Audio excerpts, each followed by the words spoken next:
Hello শিক্ষার্থী বন্ধুরা, আজকে আমি তোমাদের নবম শ্রেণীর ভূগোল সাজেশন এসেছি। আর এই সাজেশনগুলোই তোমাদের সব স্কুলেই আসে। হ্যালো আমার প্রিয় বন্ধুরা, আমি তোমাদের জন্য আজকে নবম শ্রেণী ভূগোল সাজেশন এসেছি। অত্যন্ত গুরুত্বপূর্ণ সাজেশন, কারণ আর কদিন পরেই তোমাদের পরীক্ষা হতে চলেছে, তাই তোমাদের অধ্যায় ভিত্তিক সাজেশনটি তুলে ধরেছি। এইবার যে তোমাদের পরীক্ষা হতে চলেছে সেটি হচ্ছে ফার্স্ট সাবমিটিভ টেস্ট, অর্থাৎ 40 মার্কের তোমাদের প্রশ্ন, লিখিত প্রশ্ন 40 মার্কের হয় এবং এই 3টি অধ্যায় থেকেই তোমাদের প্রশ্ন থাকে এবং সময় থাকে 1 ঘন্টা 30 মিনিট। এই যে এখানে দেখে নাও, প্রথম অধ্যায় গ্রহরূপে পৃথিবী, দ্বিতীয় অধ্যায় পৃথিবীর গতিসমূহ, সপ্তম অধ্যায় ভারতের সম্পদ। এখান থেকে 1 মার্ক, 2 মার্ক, 3 মার্ক এবং 5 মার্ক নিয়ে মোট 40 মার্কের প্রশ্ন হয়। এই যে দেখে নাও, প্রথম অধ্যায় থেকে আমি গ্রহরূপে পৃথিবীর 2 মার্কের প্রশ্নগুলো তুলে ধরেছি, 2, 3 এবং 5, কারণ আমি আজকে তোমাদের 1 মার্কের সাজেশন নিয়ে আসিনি।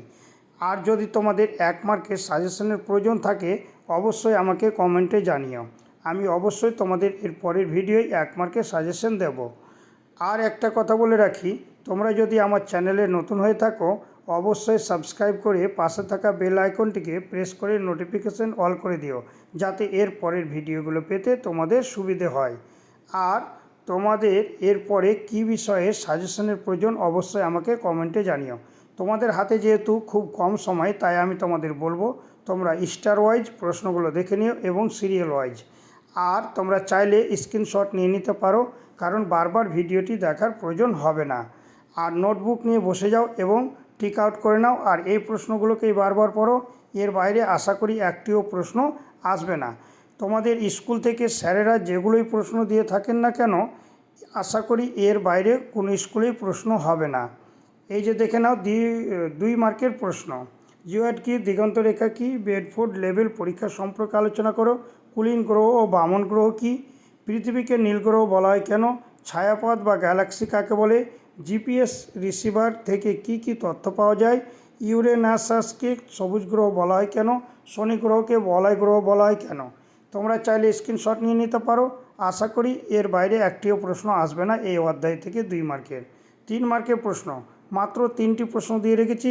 গ্রিক পণ্ডিত এরাথোথেনিস কীভাবে পৃথিবী পরিধি নির্ণয় করেন, এবং 2 নম্বর জিপিএসের ব্যবহার লেখো। 3 নম্বর পৃথিবী কি সত্যি গোল, প্রমাণ করো। স্টার ওয়াইজ তোমরা দেখে নাও এবং চাইলে স্ক্রিনশট নিয়ে নিতে পারো।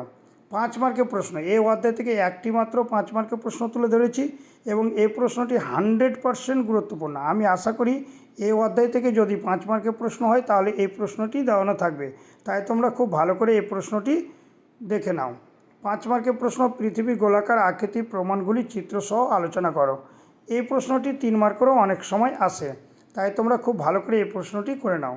দ্বিতীয় অধ্যায় পৃথিবীর গতিসমূহ, 2 মার্কের প্রশ্ন। সংজ্ঞা লেখো।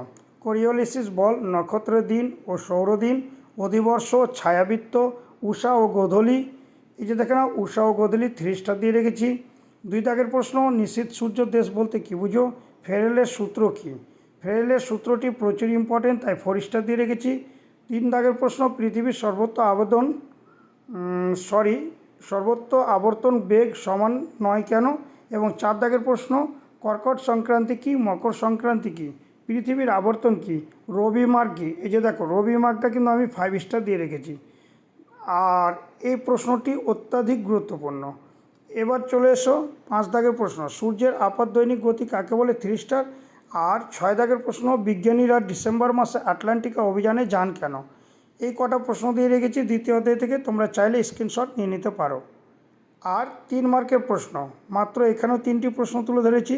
পার্থক্য লেখো, আবর্তন ও পরিক্রমণ গতির পার্থক্য। 2 নম্বর অপসর ও অনসর অবস্থানের পার্থক্য। 3 নম্বর মেরু প্রবাহ বা মেরু জ্যোতি সম্পর্কে যা জানো তা লেখো। এই যে কটা প্রশ্ন, 3টি প্রশ্ন, এর বাইরে আশা করি আসবে না। 5 মার্কের প্রশ্ন দেখে নাও, এই অধ্যায় থেকে চিত্রসহ ঋতু পরিবর্তনের কারণ বর্ণনা করো, 5 স্টার, অত্যন্ত গুরুত্বপূর্ণ। এবং 2 দাগের প্রশ্ন, পৃথিবীর আবর্তন গতি এবং পরিক্রমণ গতির ফলাফলগুলি আলোচনা করো। এই দুটো প্রশ্ন করলেই কিন্তু তোমরা কমন পেয়ে যাবে। তার সাথে সাথে 3 দাগের প্রশ্নটি দেখে যেও, পরিক্রমণ গতির কারণে দিন রাত্রি হ্রাস বৃদ্ধির কারণ বর্ণনা করো। এই 3টি প্রশ্ন, অর্থাৎ আমি প্রথম অধ্যায় থেকে একটি 5 মার্কের প্রশ্ন দিয়েছি এবং দ্বিতীয় অধ্যায় থেকে 3টি, মোট 4টি হলো। এবং সপ্তম অধ্যায় ভারতের সম্পদ, এখান থেকে 2 মার্কের প্রশ্ন। নিরপেক্ষ সম্পদ কি, পার্থক্য বা তফাৎ লেখো। Man capital letter MAN man এবং MAN ম্যান স্মল লেটার, এর পার্থক্যটা আর কি। এগুলো 2 মার্কের প্রশ্ন। আকরিক লোহার ব্যবহার এবং শ্রেণীবিভাগ আলোচনা করো।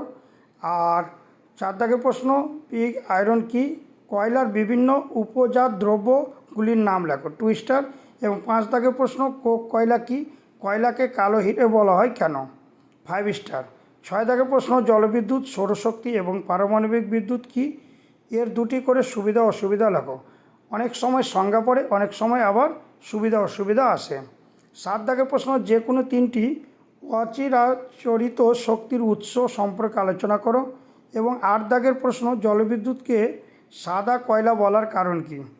আর 9 দাগের প্রশ্ন, খনিজ সম্পদ কি, গ্রাফাইট কি। এই যে দেখে নাও, এখান থেকে তোমরা চাইলে স্ক্রিনশট নিয়ে নিতে পারো সপ্তম অধ্যায় থেকে। এবং 3 মার্কের প্রশ্ন, পার্থক্য লেখো।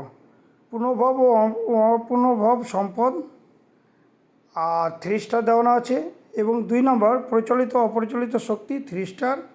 3 দাগের প্রশ্ন, সম্পদ সৃষ্টিতে প্রকৃতি ও মানুষের ভূমিকা লেখো, 3 স্টার। এবং 4 দাগের প্রশ্ন, সম্পদ বলতে কী বুঝো, সম্পদের বৈশিষ্ট্যগুলো আলোচনা করো। এখানে 2+3, অর্থাৎ যদি শুধু সম্পদ কি আসে তাহলে কিন্তু 2 মার্কের আসে, আর সম্পদের বৈশিষ্ট্যগুলি আলোচনা করো এরকম টাইপের প্রশ্ন আসলে 3 মার্ক আসে। এবং একসাথে থাকলে এই প্রশ্নগুলো 5 মার্কের হয়।